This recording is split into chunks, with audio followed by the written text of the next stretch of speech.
साल पहले गोरखपुर नामक एक गांव में जीतू नाम का एक सेठ रहता था।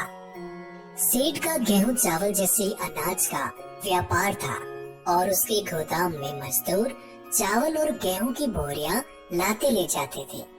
जीतू सेठ वैसे बहुत पैसे वाला था और वह एक ईमानदार और नेक दिल इंसान था। सेठ जी के सभी मजदूरों में उनका एक खास मजदूर था, भीमा। भीमा को सेठ जी अपना सबसे वफादार नौकर मानते थे। अरे ओ भीमा, अभी आया सेठ जी। आज का काम कैसा चल रहा है? मजदूर बराबर काम तो कर रहे हैं ना?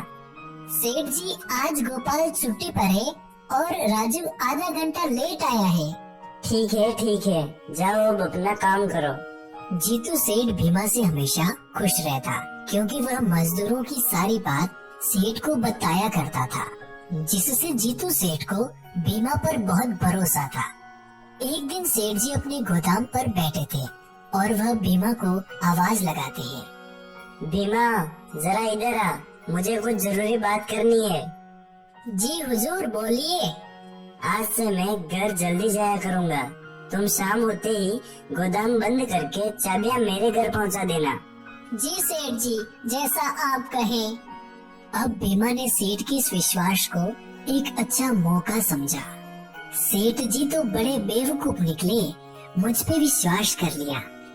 भीमा अब शाम को गोदाम बंद करते समय कुछ चावल की बोरियों से चावल चुरा लेता है और उन्हें एक पोटली में भरकर ले जाने लगता है और फिर उन्हें बाजार में ले जाकर उन्हें बेच देता है।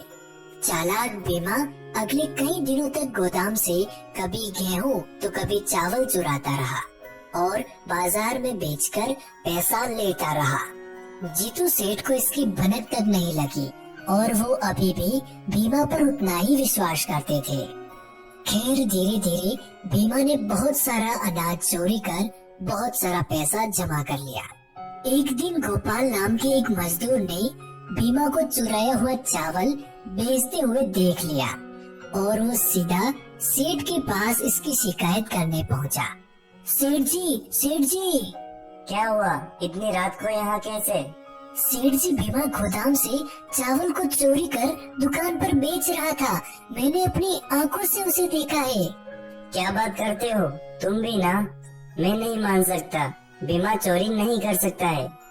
जैसी आपकी मर्जी, मैंने जो देखा है वो आपको बता दिया, अब आप जानो।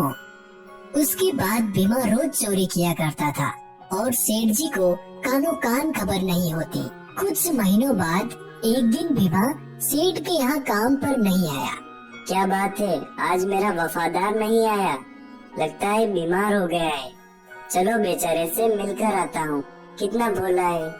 सेठ जी अब भीमा के घर की ओर चले और उन्होंने देखा कि भीमा एक बड़ी दुकान खोलकर बैठा है। आइए सेठ जी, आपका स्वागत है। मैं आपको ही याद कर रहा था। क्या भीमा, ये सब क्या है? आपको तो पता ही है आप कितने कम पैसे देते हैं। अब मेरा घर नहीं चल रहा था तो जरा मैंने अपना व्यापार शुरू कर लिया, वो भी आपके पैसों से। धोखेबाज नौकर, तूने मुझे ही लूटा। गोपाल ने सच कहा था, तू गोदाम से चोरी करता था। मैं और कर भी क्या सकता था? और मैं बेवकूफ तुझ पर विश्वास करता रहा। अब जीतू सेठ गुस्से से वहाँ से चले गए और उन्होंने एक सबक सीखा कि कभी किसी गैर इंसान पर इतना विश्वास नहीं करना चाहिए कि स्वयं का नुकसान हो जाए।